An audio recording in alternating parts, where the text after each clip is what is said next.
Une sacrificature royale, un Pierre de neuf. Pierre cite Exode 19:6, un royaume de sacrificateurs. Remarquez l'association de deux idées, roi et sacrificateur. Royaume et sacrificature, deux fonctions associées, le trône et l'autel. Quelle est donc la signification de cela? C'est sans aucun doute par la soumission, le renoncement, l'abandon, le dépouillement et la souffrance que le trône opère et que la puissance divine s'exerce dans cet univers.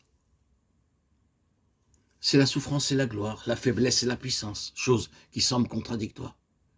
C'est ce que nous trouvons dans la parole, au milieu du trône, un agneau, Apocalypse 5:6. Ici est le symbole le plus fort de l'infléchissement même au mal. Je ne parle pas de non-résistance au péché, mais à ce qui est subi à tort, à l'injustice. Un agneau mené à la boucherie, et à travers ce sacrifice, il est amené au trône, Ésaïe 53:7, 52:13. Ce sont ici des principes spirituels d'une très grande importance. Prenez mon joug sur vous et apprenez de moi car je suis débonnaire et humble de cœur. Matthieu 11:29.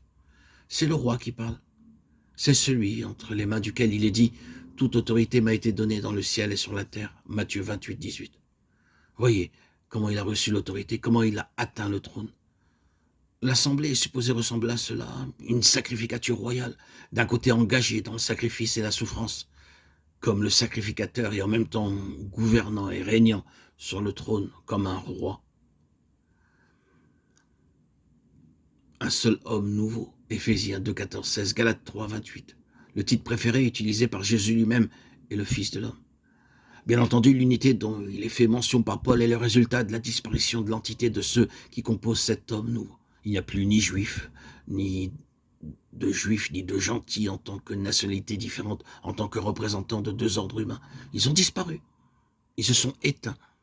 Ils ont disparu et à leur place, il y a un seul homme nouveau. En considérant tout ce que nous avons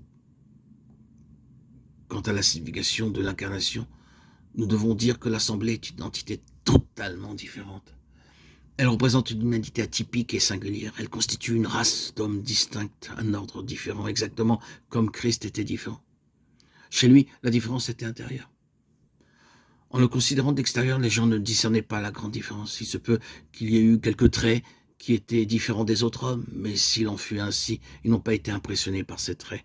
Ils ne voyaient pas la différence qu'il y avait entre lui et les autres hommes.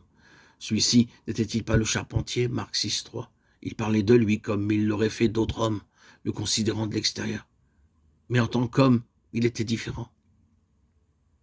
L'homme qui se trouvait à l'intérieur de l'enveloppe corporelle était un homme différent, gouverné par des lois différentes, par des conceptions entièrement différentes de celles par lesquelles les autres gens étaient gouvernés. Il était gouverné par les cieux, et ainsi, dans ce sens, il demeurait un mystère. Bien des années plus tard, Jean disait en écrivant sa lettre, « C'est pourquoi le monde ne nous connaît pas, parce qu'il ne l'a pas connu. » 1 Jean 3:1. Nous aussi sommes des êtres d'un autre genre, et cela devrait être, si je peux m'exprimer ainsi, tout à fait naturel. Le réel secret, la signification réelle est intérieure, n'est-ce pas? Extérieurement, nous ne sommes peut-être pas différents des autres gens, et bien qu'il doive y avoir quelques marques extérieures, ceci n'est pas quelque chose que nous produisons. Nous n'essayons pas sans cesse d'être différents. Mais effectivement, il y a le fait dont nous ne sommes pas nous-mêmes conscients, qu'il y a quelque chose en nous et parmi nous qui n'appartient pas à cette création, quelque chose qui parle d'un autre monde, d'un autre ordre, d'une autre vie, d'une autre nature.